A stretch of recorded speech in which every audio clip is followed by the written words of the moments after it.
សូមជម្រាបសួរបងប្អូននៅក្នុងបណ្ដាញសង្គមបាទថ្ងៃនេះគឺថ្ងៃទី21ខែមីនាឆ្នាំ2025បាទឥឡូវនេះខ្ញុំនៅវត្តបាលឃុំរតនោដែលស្ថិតនៅក្នុងភូមិបៃលូបាទអញ្ចឹងថ្ងៃនេះខ្ញុំសូមនាំបងប្អូនមកទៀតតាមដាននៅសកម្មភាពដែលខ្ញុំបង្ហាញជូននៅតំបន់ជាការតរេននិខៀវ70ដែលស្ថិតនៅក្នុងភូមិក្បែរនឹងភូមិបៃលូនេះយ៉ាងណាទេយើងអាចធ្វើដំណើរពីទីនេះទៅដល់ទីនោះគឺប្រហែលជា5នាទីតែប៉ុណ្ណោះបាទអញ្ចឹងសូមទៅថតទេបាទ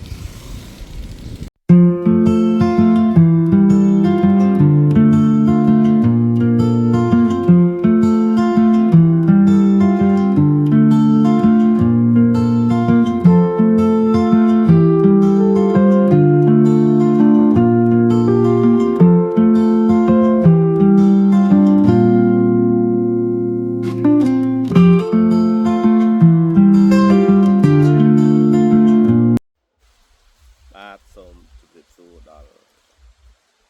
ជាកសិករតរេនទាំងអស់ជាទីគោរពស្រឡាញ់បាទមកដល់ហើយតែរយៈពេលតែ5នាទីប៉ុណ្ណោះដែលយើងធ្វើដំណើរចេញពីផ្សារបៃទូមកដល់ចំការនិខៀវ70បាទអញ្ចឹងថ្ងៃនេះដែរខ្ញុំសូមធ្វើការបង្ហាញនៅវិធីសាស្ត្រមួយចំនួន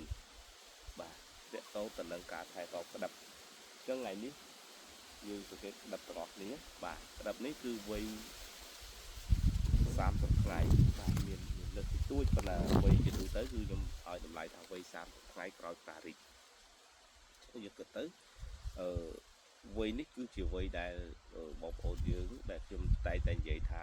វ័យកំពុងតែយើងដើរនៅតាមមាត់ជ្រោះហើយបាទយើងភ័យផងអផងតើតទៅទៅនឹងការជ្រុះបាទអញ្ចឹងយើងត្រូវធ្វើអីខ្លះដើម្បីបញ្ជៀសការជ្រុះអញ្ចឹងហេតុផលដែលធ្វើឲ្យជ្រុះនៅពេលនេះមានចំណុចដូចតទៅទី1ខ្វះសារធាតុចិញ្ចឹមក្តាប់តរេនខ្វះសារធាតុចិញ្ចឹមនឹងបណ្ដាលឲ្យជ្រុះលាស់ត្រួយថ្មីនឹងបណ្ដាលឲ្យជ្រុះដាក់ទឹកស្ទើរក៏បណ្ដាលឲ្យជ្រុះដែរបាទអញ្ចឹងចំណុចទាំងអស់នេះយើងត្រូវតែគេហៅថាមានការប្រុងប្រយ័ត្នដាក់ទឹកយ៉ាងម៉េចកុំឲ្យស្ទើរដាក់ទឹកយ៉ាងម៉េចកុំឲ្យលាស់ត្រួយនេះជាអ្វីដែលយើងត្រូវគិតពិចារណាអញ្ចឹងការដែលលាស់ត្រួយវានឹងរំខានឲ្យក្តាប់ជ្រុះការស្ទើរទឹកក៏រំខានឲ្យក្តាប់ជ្រុះផងដែរអញ្ចឹងដើម្បីបញ្ជៀសបញ្ហានេះដែលយើងត្រូវគិតថាតើដាក់ទឹកបែបណាកុំឲ្យត្រួយចេញគឺយើងប្រើប្រាស់ទឹកក្នុងស្រយាបមែកបងប្អូនអាចដាក់ក្នុងស្រយាបមែកមានន័យថាមិនឲ្យចេញទៅក្រៅនេះជាចំណុចមួយទី2យើងដាក់ទឹកឲ្យរៀងកើនលើសពីពេលវេលាដែលយើងដាក់នៅក្នុងកម្រិតពេលការរីកឬក៏ក្រោយការរីកនៅកំឡុងពេលកតុយជាបាទពេលនោះគឺយើងកាត់បន្ថយការដាក់ទឹកតែចាប់ផ្ដើមក្តាប់យើងវ័យចាប់ពី14ថ្ងៃមកគឺយើងដំឡើងទឹកមកវិញមកដល់ពេលនេះក៏ទឹកយើងក៏រៀងក្រែលរៀងច្រើនគួរសមដែរប៉ុន្តែក៏យើងគិតអំពីទឹកមិនឲ្យជះក្រៅស្រយាបមែកក្នុងគោលបំណងមិនឲ្យត្រួយចេញ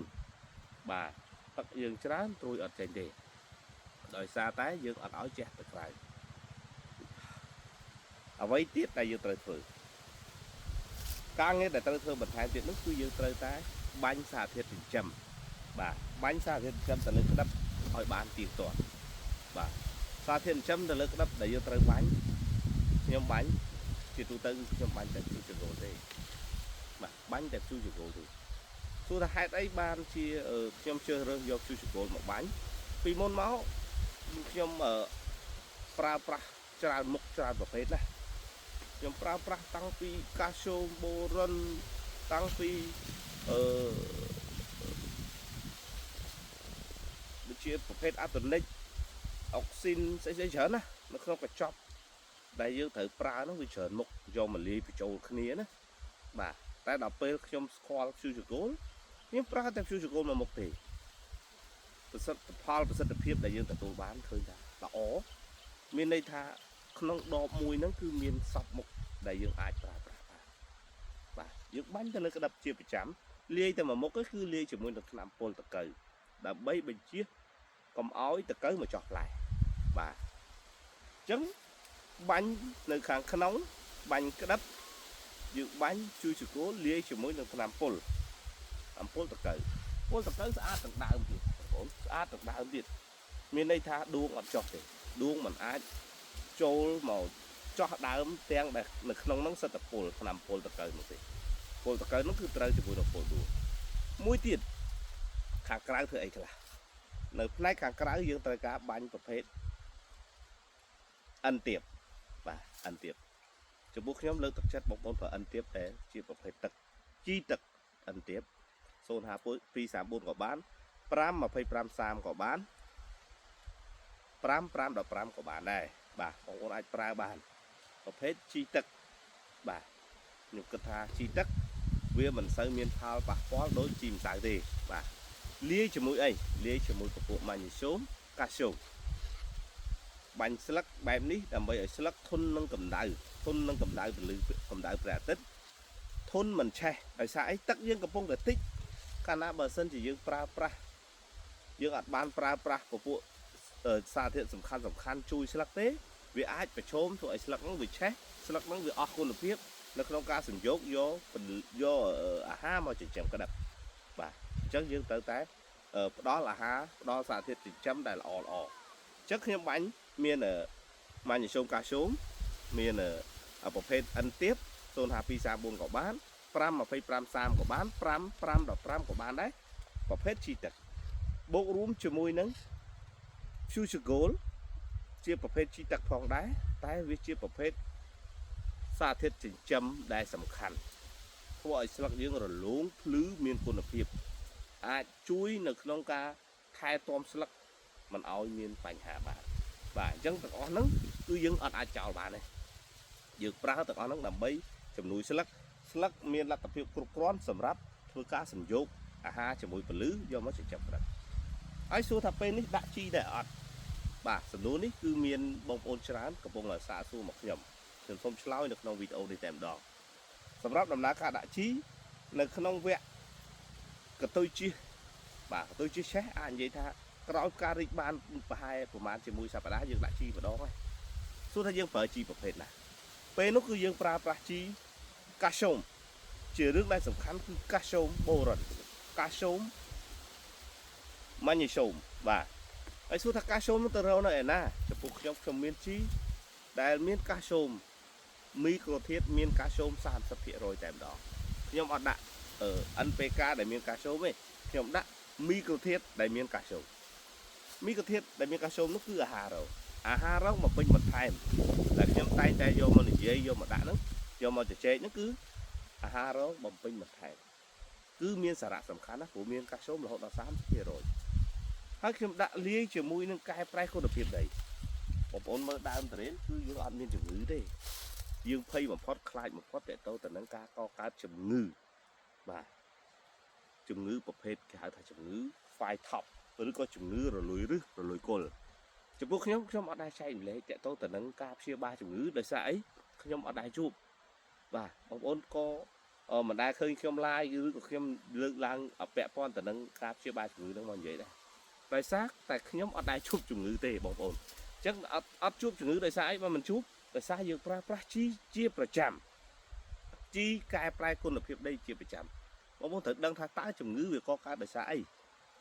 ở đang làm pi hết bao việc bà sân chỉ dương đang pi hết bao việc hái chẳng cá đại dương chắp đam ăn là bò tờ lơ biết viên nâng cắt bẩn thói sầm rắp đầm lá cá này cá có cá chừng ngư này chí chia cả ta môi sầm khăn chui ơi là ó có chui ở miền chừng ngư vòng này rồi sân mà dương pra một cái chí đại miến bành hà chẳng dương thời kết à ô chi họ ngay đã chị ấy lấy nhầm sông xua tư bông ôn này miền chủng ngư, từ đây bông ôn này miền chủng ngư, ta bông ôn ăn là bò ta lên chị ấy, đây vừa cái chủng ngư, bây giờ phụ nhóm đã ăn pk của nhóm vô lên tôi đây, đọc pram đọc pram, được lên tập p để dựng đại đập vô cá đây, để dựng đại lên thông, tại để chặt pin nước mắm tôi pram lên tôi ăn pk lên tối, vì mình có mình so với nhà hai giờ đi តិចតួចយើងដាក់ជីកែប្រែគុណភាពដីទៅវាជួយឲ្យសាបទៅវិញសម្រាប់សារធាតុដែលមានបញ្ហាវាមិនសល់ទុកនឹងហានិភ័យមួយវិញផងដែរខ្ញុំសូមជម្រាបជូនបងប្អូនថាតើពេលវេលាដែលដាក់ហ្នឹងដែលខ្ញុំនិយាយថាដាក់ចំនួន2មុខហ្នឹងគឺដាក់ NPK អូសំទោសអាហាររងកែប្រែគុណភាពដី2មុខហ្នឹងឯងចូលគ្នាលាយចូលគ្នាហើយយកមកបាចបាទក្តាប់យើងខៀវល្អបាទបូករួមទាំងការបាញ់សារធាតុចិញ្ចឹមល្អទៅលើក្តាប់ផងដែរបាទអញ្ចឹងពណ៌សម្បុរក្តាប់ក៏ល្អការលូតលាស់ល្អហើយដងដើមយើងក៏មានសុខភាពល្អអញ្ចឹងវានឹងបង្ហាញឲ្យយើងដឹងថាផលិតផលដែលយើងប្រើគឺជាផលិតផលដែលមានគុណភាពបាទអញ្ចឹងថ្ងៃនេះខ្ញុំសូមជម្រាបជូនក៏ដូចជាបង្ហាញជូនប៉ុណ្នេះយើងនឹងជួបគ្នាម្ដងទៀតនៅវីដេអូក្រោយបាទសូមអរគុណសូមជម្រាបលា